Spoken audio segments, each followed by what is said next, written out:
Or is it the world's 70% water and we're 90%? I think it's 90%. Oh, all the more important. Stop drinking coffee now. Start with water.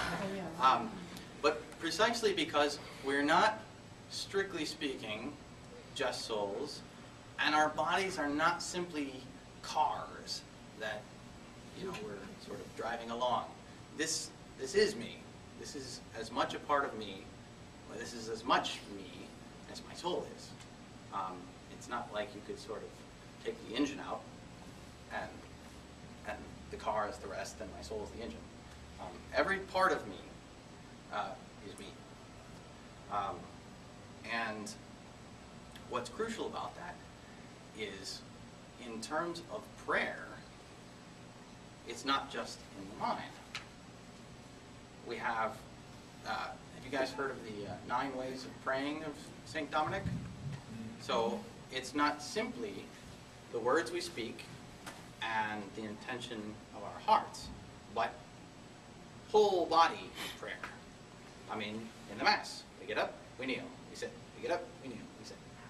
Hands together, the priest is hands together, hands apart, blessings, you know. He's not just saying it, he's doing it.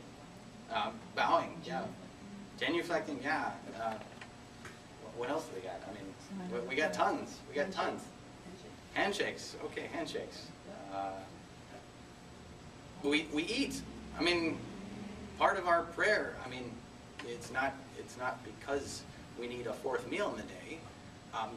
The actual communion that we have when we go up for communion is a prayerful act.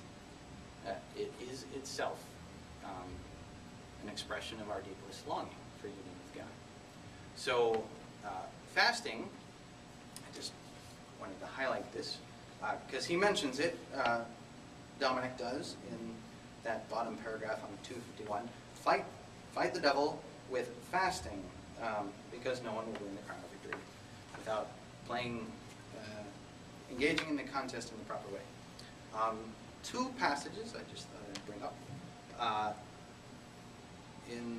One in the Old Testament, one in the New, address fasting specifically. The first one is Tobit, chapter 12. I just found it.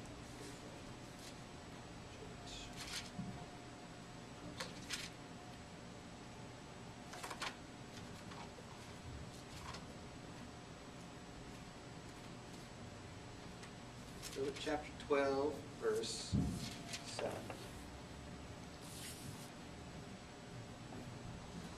So the angel Raphael has already, Tobit's already married his wife, and this was a deed that he was sent by the angel Raphael to go do, because he wasn't with his connected family, and they were concerned he was going to die because she's married like 6, 7 other guys, and after the first night they all croaked, so she's without a husband. But now Tobit comes along and he doesn't die. So thank God. So the angel Raphael says to him some advice. It's a good idea. Let's see.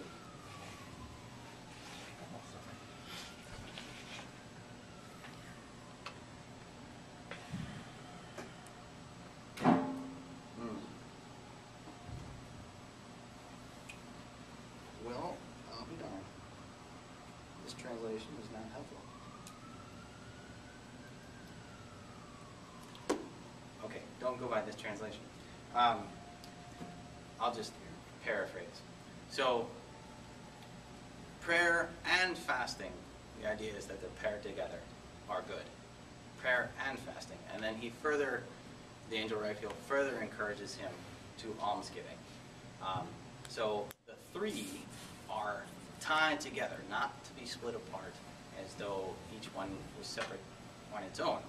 Faith and good works, not faith without works, not works without faith. That's ridiculous. From St. James, but also in Matthew chapter 6, Jesus talks about when he gives in the Gospel of Matthew, he tells, this is the particular section, it's a set of 3 sections, and he talks about how to pray, and he gives them the Our Father. This is 1 or 2 places where he gives them the Lord's Prayer. But he says, at the beginning of each of these, when you give alms, don't do it like the scribes do, like the hypocrites do, and he lists how to do that. In the next paragraph, when you pray, don't pray as these guys do. And then he says, this is how you should pray, and gives us the Lord's Prayer. And he says, when you fast, don't fast like the scribes and Pharisees, because they do it this way, do it this way. It's not an if, it's a when. I mean, all three of those. And each of those pieces of advice are put together because they belong together. Prayer, fasting, and almsgiving. And it's not just because I would contend that fasting is one thing and praying is another, but it's precisely because, and almsgiving, but it's precisely because we are soul and body. So we pray and we fast. That's all part of, and we give to the other. We sacrifice. You guys have read about the royal priesthood in Lumen Gentium, precisely sacrificing and fasting.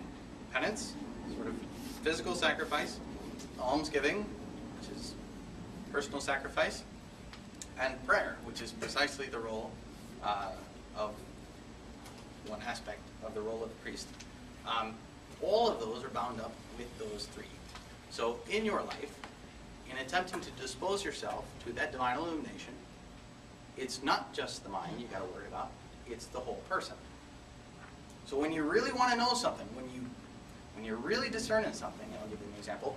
When I was trying to discern whether to enter the order, I spent a long time going to this Carmelite chapel where they had adoration, and I would spend time in silence meditating.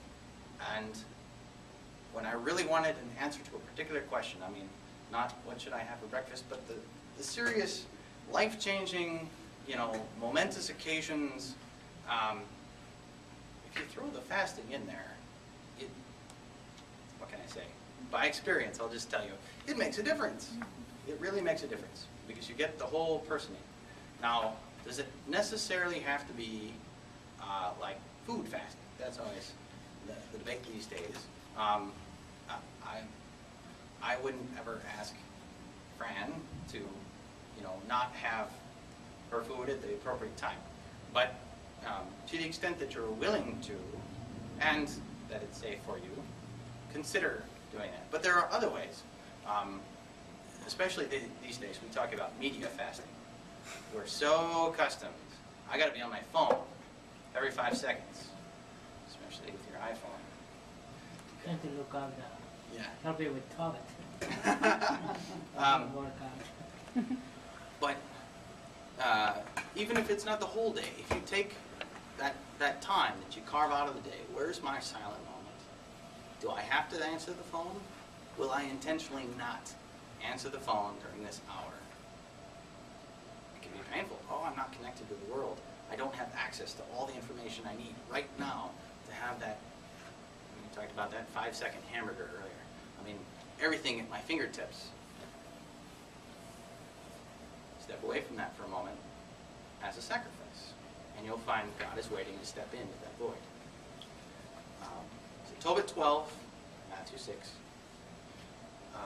Last but not least, because these two sides of knowledge, faith and reason, knowing that they're coming from the same source, the difference between reading a text of any kind, but especially the Bible, just reading it, like you might read the newspaper, and meditating on it, contemplating, is precisely our disposition to what will come out of the text, what can come out of the text that might surprise us, as well as in praying over something, especially before you read it.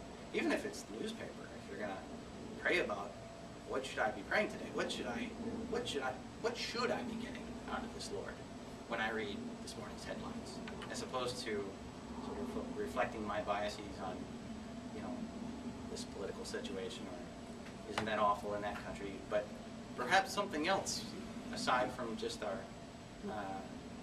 natural bias will come out of that if we pray over it and say, what do you want to show me today in this text, in that song, in that video, in the things that happen to me today, whether I like them or whether they're uncomfortable, the good news, the bad news, all of it.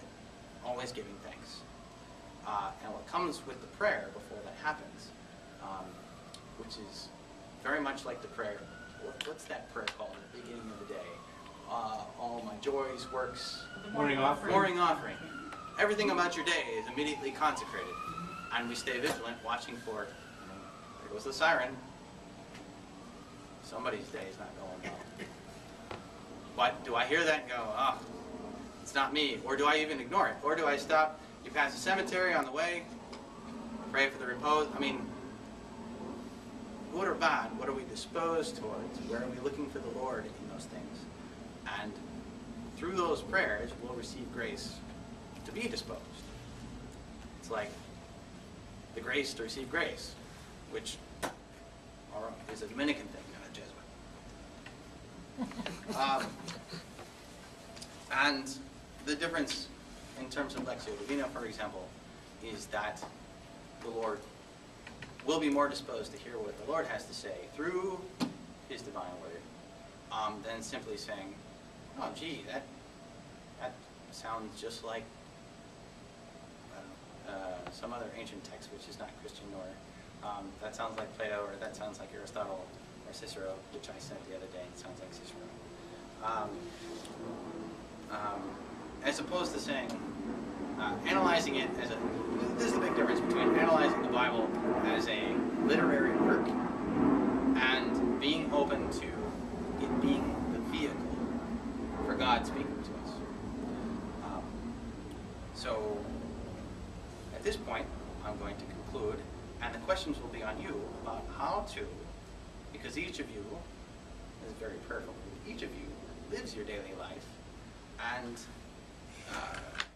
either has encountered or will encounter obstacles and solutions to being disposed, to receiving the day however it may come, but carving out time so that God is there, right in the center. That's what the questions are going to be disposed towards. So, any questions before we go? No? Okay, let's try and divide up the group one more time.